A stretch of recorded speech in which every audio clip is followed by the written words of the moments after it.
সকাল সকাল ব্রাশ হাতে নিয়েই মনে পড়লো ঘরে অনেক কাজ বাকি। আজ ফ্রাইডেতে কি করলাম দেখাবো এই ভিডিওতে।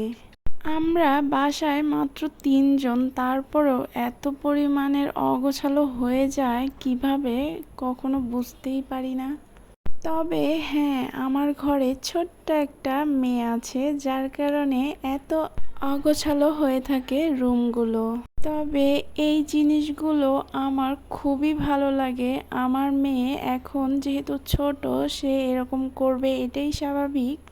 আমি তার খেলার কখনোই ব্যাঘাত ঘটাই না, আমি তাকে খেলতে দেই তার স্বাধীনতা মতো। আজ ফ্রাইডে হওয়াতে আমি নিয়েছিলাম ইলিশ মাছ, আর সাথে হচ্ছে গরুর মাংস। এগুলোকে সুন্দর করে এই বোলটাতে ভিজিয়ে নেব।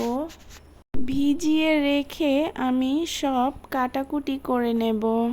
কাটাকুটির অংশগুলো দেখাইনি, কারণ আমার বোরিং লাগে। আর আমি ইলিশ মাছ এভাবে আস্তই রেখে দেই। বরফ থাকা অবস্থায় আমি ইলিশ মাছটাকে একটু কেটে নেব।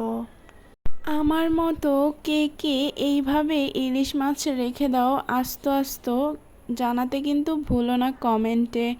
আমি এইভাবেই করে রাখি, আর যখন রান্না করতে হয় তখনই আমি বের করে আঁশ ছাড়িয়ে তারপর হচ্ছে কেটে নেই। রান্নার সময় কাটাকুটি একটু বিরক্ত লাগলেও এটা খেতে খুবই সুস্বাদু হয়ে যায়।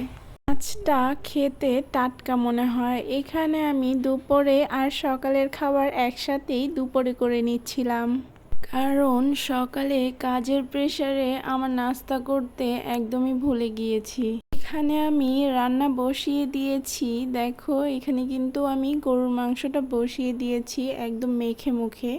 শুক্রবারটা আসলে আমার কেন জানি খুব আনন্দ ফিল হয়, এমনিতেই জানি না কেন। তবে রান্নাটা কেমন হয়েছে কমেন্টে কিন্তু জানাতে পারো।